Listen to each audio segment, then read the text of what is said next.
حكيم نحمده ونستعينه ونستغفره ونؤمن به ونتوكل عليه ونعوذ بالله من شرور أنفسنا ومن سيئات أعمالنا من يهده الله فلا مضل له ومن يضلله فلا هادي له ونشهد أن لا إله إلا الله وحده لا شريك له ونشهد أن سيدنا وسندنا وحبيبنا وشفيعنا ورحمتنا ومولانا محمدا عبده ورسوله أما بعد فأعوذ بالله من الشيطان الرجيم بسم الله الرحمن الرحيم يسألونك ماذا ينفقون قل ما أنفقتم من خير فللوالدين والأقربين واليتامى والمساكين وابن السبيل وما تفعلوا من خير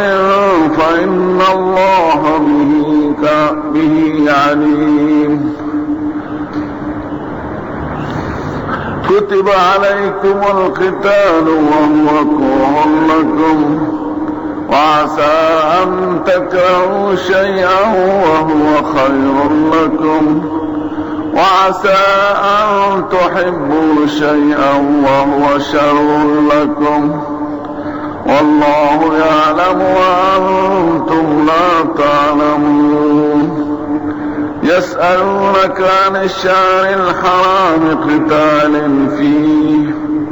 قل قتال فيه كبير وصد عن سبيل الله وكفر به والمسجد الحرام وإخراج أهله منه أكبر عند الله والفتنة أكبر من القتل صدق الله مولانا العظيم درد شريف اللهم صل على سيدنا محمد وعلى سيدنا محمد زما عزتمند مشرانو او گران ورونو دوستانو د قرآن شریف د ترجمه او د تفسیر په سلسله کې د آیاتونو ته موږ را رسیدلي مخکې کې د جهاد بیان او مسلمانانو ته دا ښودلو چې ګوره جنت ګټل اسې نه کېږي ام حسبتم ان تدخلوا الجنه ولما ياتكم مثل الذين خلوا من قبلكم مستهم البأساء والضراء وزلزلوا حتى يقول الرسول والذين آمنوا معه متى نصر الله الا ان نصر الله قریب. د جنت د پاره دنیا کې به امتحانات راځي سختۍ راځي تاسو دا خیال دی چې جنت ته وځئ او د پخوانو قومونو په شان سختۍ امتحانات به باندې نه راځي. په پخوانو قومونو د جنگ سختۍ راغلي دي د بیماری او د تکلیفونو او د قاتونو سختۍ راغلي دي او داسې پریشانات راغلي دي چې د جنگ په وخت کې به پیغمبران هم حیران او مسلمانان به حیران او د ډېرې سختۍ د وجې نه به وي خدای ستا د فتح او د نصرت هغه وعدې څه شوې داسې حال ته به وسو نو خدای پاک به دا د فتح او نصرت راکړي. نو تاسو باندې به امتحانات راځي دا صحابه کرامو ته وایي تکلیفونه به در باندې راځي خو انجام به خدای پاک ستاسو د خیر کوي. نو د جهاد بیان چې جهاد کې هر قسمه حالات راځي او پیغمبران راغلي دي نیکان راغلي دي پریشانۍ به قبلوي او صبر وکړه د جنت د ګټلو لپاره د جان ورکولم ضروری دی او د مال ورکولم ضروری دی. نو مخکې د جهاد بیانو د جان ورکول، نفس ورکول، روح ورکول، تن ورکول. دی آیتونو کې اوس د مال د ورکړې بیان.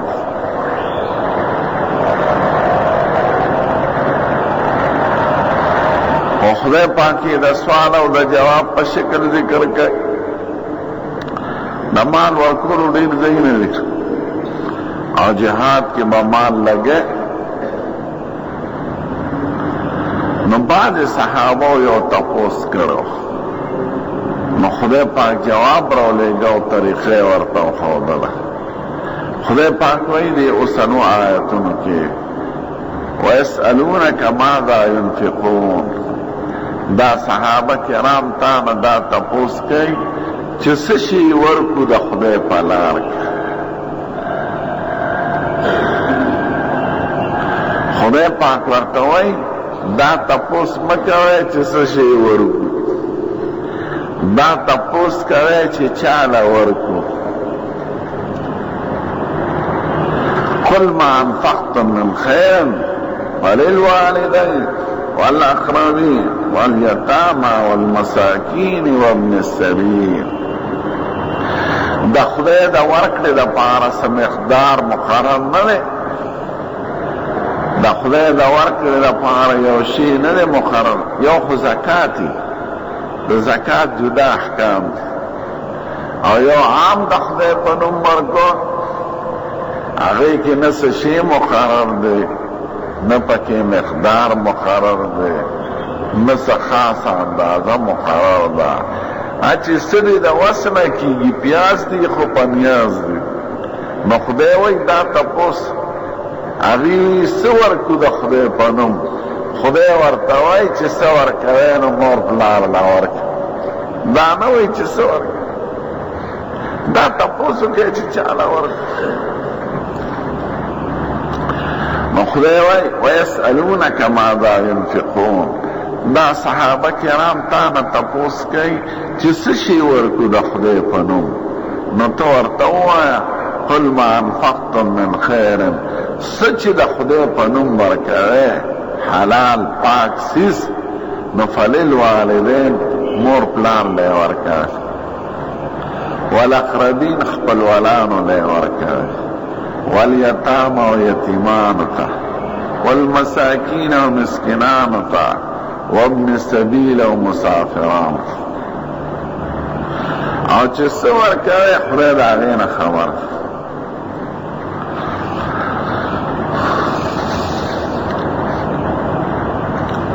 دو خبرو ته خیال لرئ. یو خو دا ده چې واجب څیزونه لکه زکات، سرسایه، سړي باندې د قسم کفاره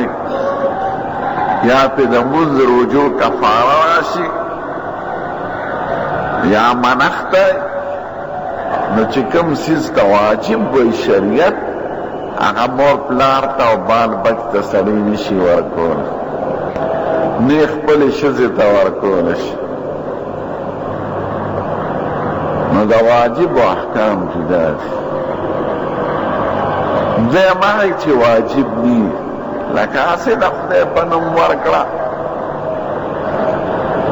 د واجب نه علاوه هغې کې اول حق د مور پلار او بیا خپلوالان او بیا یتیمان، مسکینان، مسافران. چې مور پلار د محتاج مثلا اول ثواب د پاوی کی، او که محتاج نه نو هم د ثواب په نیت ورکوه. د خلقو دا خیالي چیرې د خدای په نوم ورکړه دې ته وایي چې سړی پردي سړي ته ورکړه. نه، اول د کور نه شروع کوو. نو چې خدای وایي څه ورکې، اول مور پلار ده، بیا خپلوالانو ده، نو شورو د مور پلار نه د خلقو رواج دقی هغه رواج خدای ختمه کور کې چې کور له ډوډۍ انګولې وړی غوښه خوار سړي وړي او ترکاري هر سړي وړي او ټبر له جامې هر څوک وړي او بال بچلا نیت پکې د صدقې کوي د خدای ستا په نوم د هغې وینا ته اجت نشته نو ته چې کور ته څه وړې د خدای په نوم یې وړه هغه ټوله صدقه ده څومره اسانه ده او څومره د خدای ښکلي دین دی نو چې څه وړی د خدای په نوم یې وړه چې خدای دا ستا په نوم او ثواب هم ورسره یادولی چې خدای د دې ثواب نه نیکه ته ورسې استاذ ته مې ورسې تره ته مې ورسې پلار ته مې ورسې خو چې کور ته څه وړې نو د ثواب په نیت وړه صدقې نیت کوه دارنګې دا یاد لرئ چې ټبر ته ووایه چې ډوډۍ پخه کړي انګولې بال بچ ته اچوي لاس پې اوچت که لاس اوچتول مطلب زمونږ په پښتنو کې دی چې نیت پکې وکړه د ثواب که لاس اوچت کړي که اوچت نه کړي د خدای په نوم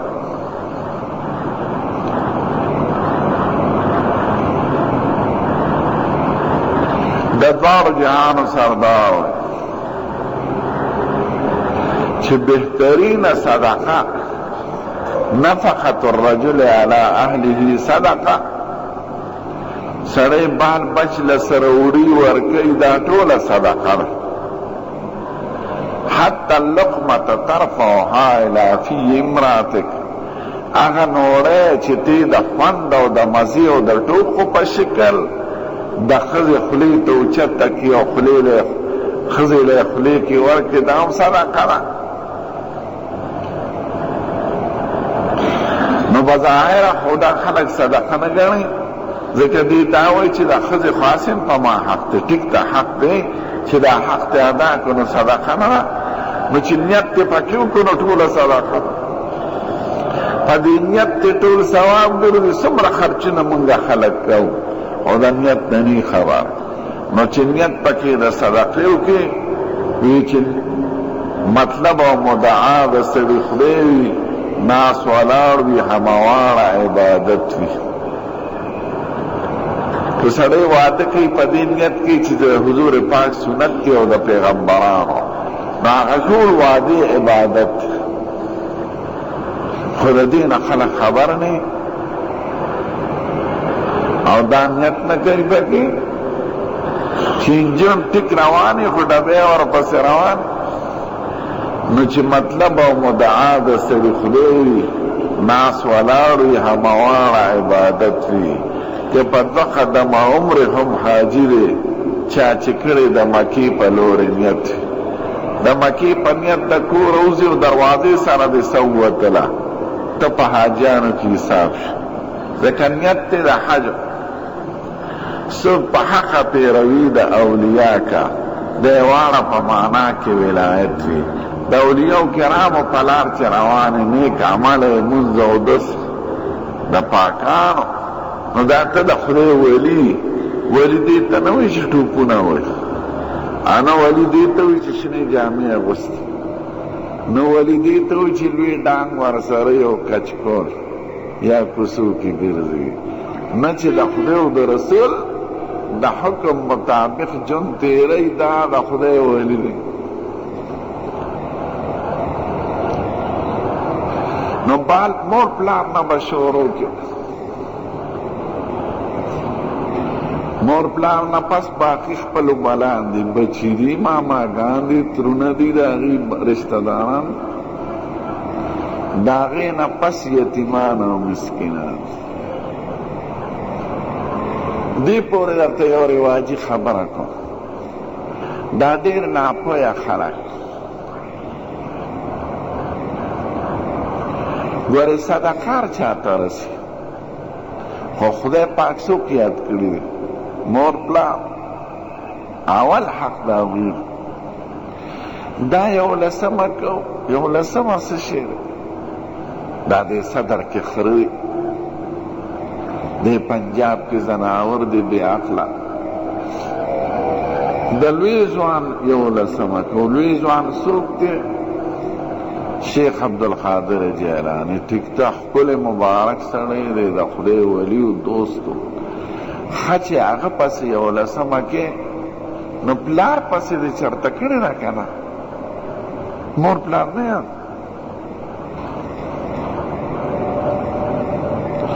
نو دوه غلطۍ کوي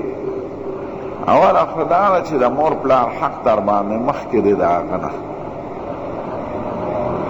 د یو بزرگ حق په تا باندې د مور پلار نه زیات نه دی خدای و رسول پسې په انسان باندې حق د مور پلار دی دا د قرآن شریف فیصله ده خدای وی پنځلسمه پاره کې وقضا ربک الا تعبدوا الا ایاه وبالوالدین احسانا خدای فیصله کړې ده د ازل نه چې عبادت به زما کوې د بل چا نه او مور پلار سره به احسان کوې نو احسان په ژوند هم دی او پس د مرګ نه هم دی اما یبلغن عندک الکبر احدهما او کلاهما فلا تقل لهما اف ولا تنهرهما وقل لهما قولا کریما که مور پلار دی جمدی او ته یې دواړه بوډاګان شي یا پکې یو شي نو ګوره چې اوف قدرې ورته ونه او د عاجزې وزرې ورته ښکته ساته او په خبره کې ونه رټې چې کینه بابا ته نه پوهېږي ستا مازغه کار نه کوي نه به مور رټې نه به پلار رټې ولا تنهرهما نه به یې رټې واخفض لهما جناح الذل من الرحمه د عاجزې د تواضع وزر مور پلار ته ښکته ږده د مور پلار ته په تواضع په عاجزۍ چې څومره کولی شي نو ستا عزت به خدای زیات وقل رب ارحمهما کما ربیاني صغیرا او دا دعا کوه چې خدای زما په مور پلار رحم وکړي لکه زه چې ماشوم لوی کړی زه بې اثرې یم ماشوم څه خبر خپلو بچو ته وګوره اپسې کې د پیدا کېدو نه دوه نیمو درېو کاله پورې ټول د هغه څومره ګران خدمت په ژړا کې صبر کول په اودسمات کې صبر کول په هغه هر څه صبر کول نو مور پلار ته دعا فرض ده بل چا ته دعا نه ده فرض مور پلار پسې صدقه کول دا د قرآن شریف حکم دی بل چا پسې نه ده وی تا نه دا تپوس کړي چې د خدای په نوم څه ورکړو ته ورته وایې چې څه ورکوې خو مور پلار له ورکوې ته څه خوښ نو چې څوک دا کوي نو ده نه تپوس وکړه چې تا باندې د دغې بزرګ ټیک ته لوی بزرګ دی تا باندې د ده حق زیات دی که د مور پلار نو مور پلار نه یادوي دا نسواري سرکوزې یا د دې خو داسې مثال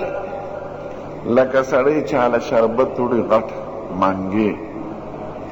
او هغه په باغ کې ناست دی په ګلونو کې په یخ سوري کې په ایر کنډیشن او دې خوا د پلار په سوراړه مقبره کې ولاړې چغې وه چې بچې یو ګوټ اوبه راوړه ته دا غټ منګې د شربت او یخ دا هغه بزرګ لوړی چې په باغونو په مزو کې ناست دی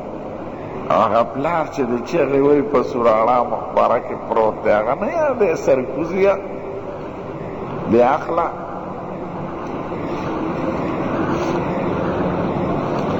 دویم دا ده چې داسې سړی غیر شعوري طور سره په غلطه عقیده کې مبتلا دی وی مور پلار مې څه کولی شي اخو لکه زما په شان ګجرانو میخې به یې سروله او دکاندارانو نو چې دا لوی بزرګ یاد کم نو دکان کې به مې برکت راشي زوی به مې وشي واده به مې وشي هلکه دا فیصلې خو د خدای د ذات سره تعلق لري او خدای پاک چې په کوم عمل خوشحالیږي په هغې به درکوي دا خو د بزرګ سره تعلق نه لري انا ستا نه خبر دی نه ستا پیژني نه دا د هغه کار دی نه درکولی شي خدای وایي ومن اضل ممن يدعو من دون الله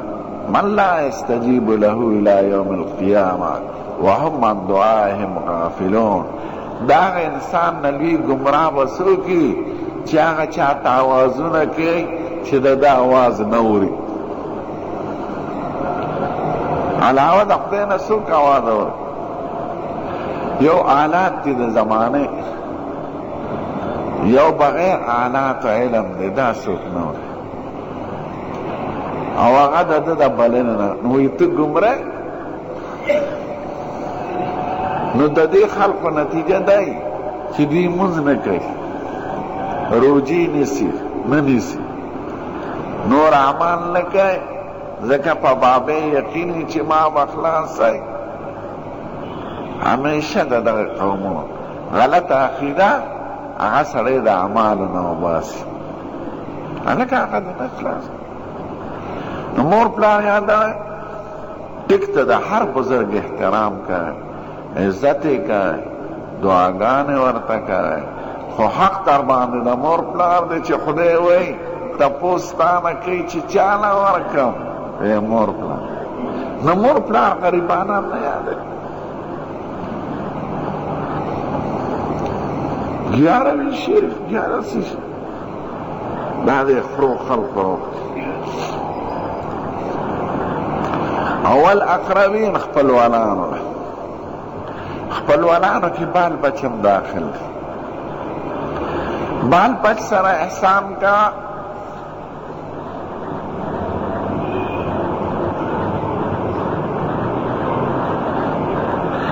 بال زویله چې واده کې چې څه خرچ پکې دا ټوله صدقه ده ځکه د زوی واده په پلار نشته شرعا نو ته پکې دا نیت وکړه چې خدای او رسول ویلي دي چې صدقه کوم نو بال بچ له او رشته دارانو له دې زوی له واده کوم جامې خرچه هر څه هغې کې نیت د خدای وکړه نو هغه ټوله خرچه د عبادت رواج نیت مکا نو د زوی واده په پلار نشته په شرع او چې زوی عاقل بالغ شي او ځان له روزي ګټلی شي نو په پلار یې خرچم نشته ځان له به د نر غوندې ګټي البته جینۍ چې بالغه شي نو تر واده پورې خرچه په مور پلار په پلار ځکه هغه کسب نشي کولی او زوی چې بالغ شي خرچه په خپل سر ده نو واده هم په خپل سر دی او خرچه هم په خپل سر نو چې په ده څومره لګی نیت پکې ده خدای ښه په لور چې څه لګی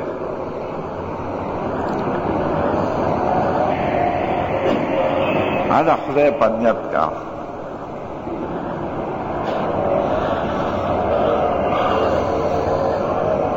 زمونږ وطن کې دوه رواجه دي یو طرف ته زیاتې کوي بل طرف ته زیاتې کوي او دواړه د شرع نه خلاف دي نو دواړو ته خیال ساته یو رواج مونږ کې د هندوانو نه راغلی هغه په لور دومره خرچ کوي چې ځان تباه کړي واده کې جهیز چې هغه په دې نیت کې چې خلک وایي چې ډېر څه یې وکړه لور له نو ریاکاري راغله نو هېڅ یې ونه شو د ریاکار هېڅ شي نه کېږي او هغه د بل کور زناور ظالمان ورته وایي دا وکړه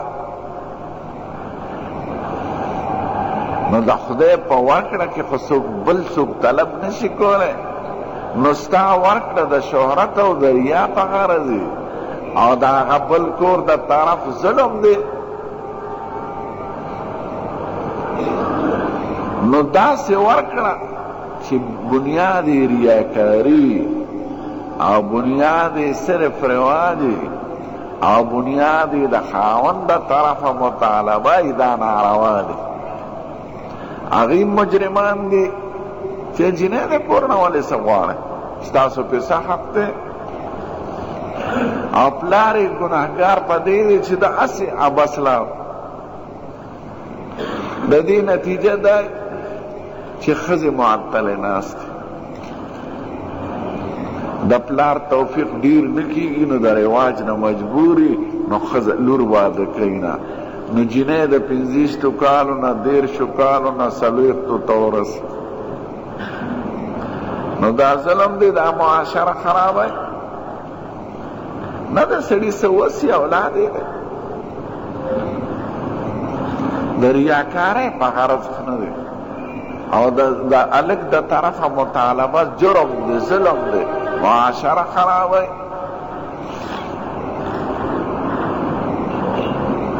نو جنکۍ به داسې ناست.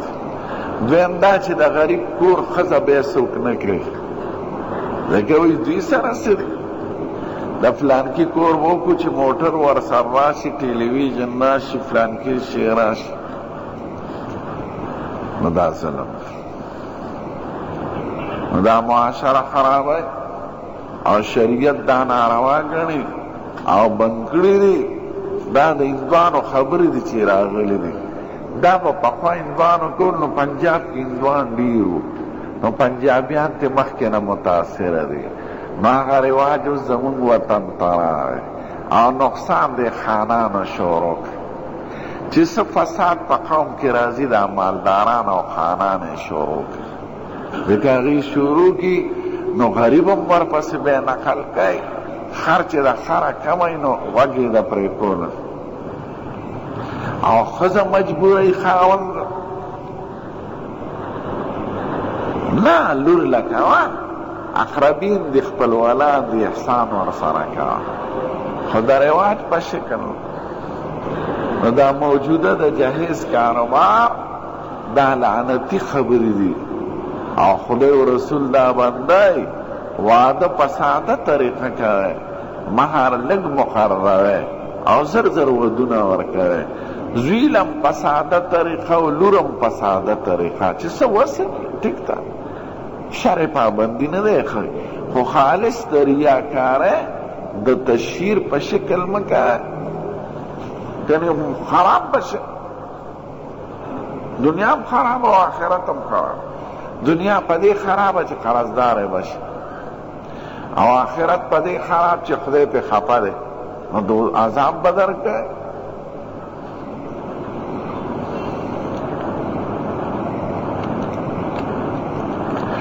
دویم په بل طرف بل ظلم دی،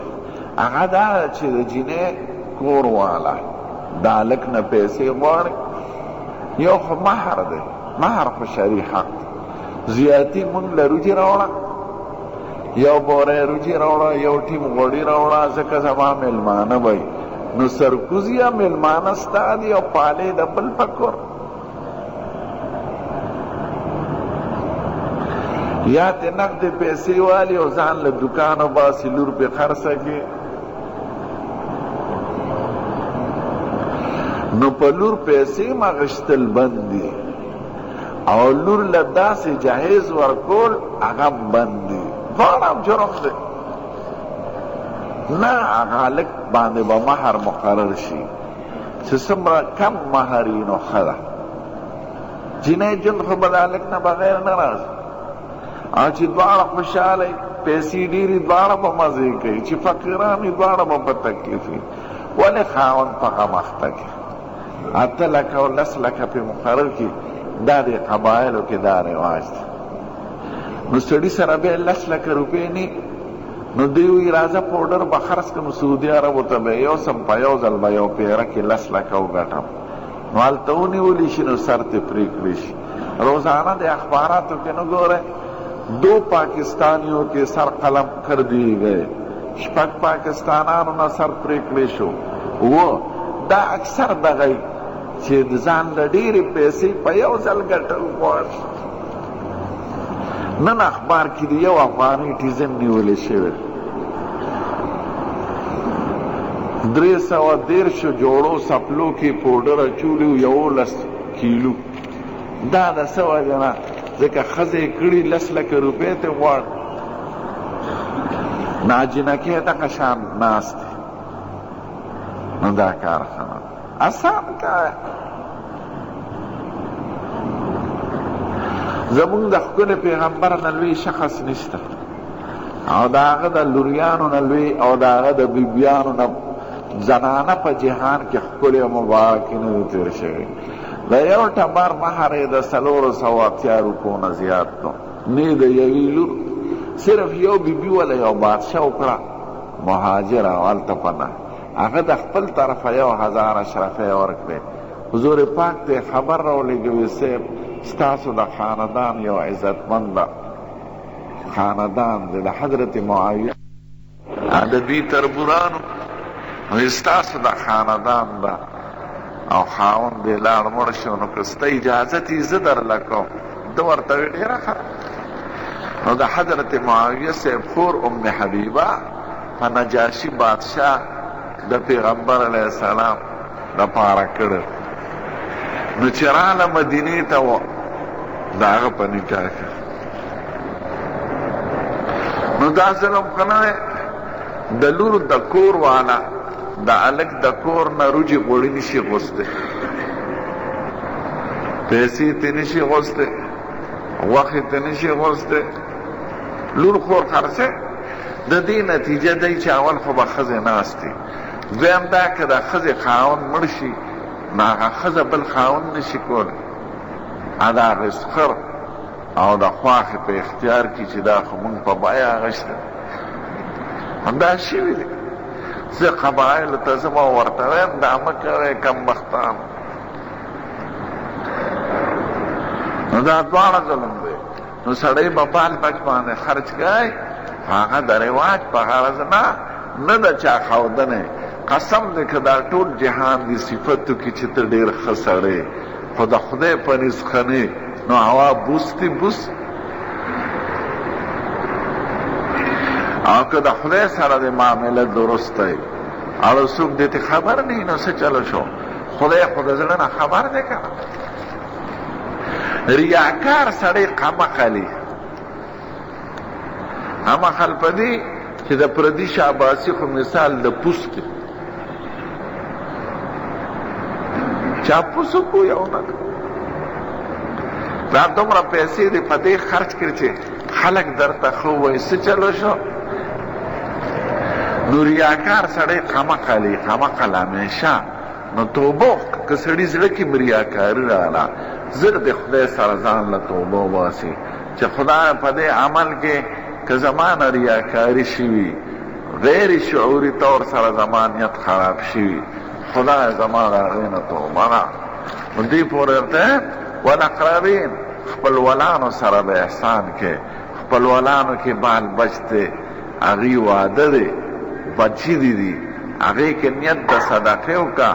که زوی لکې او که لور لکې. نو دا ټولې پیسې د عبادت دي، خو د شهرت په غرض نه او د رواج په غرض نه. مه د هندوانو خبرې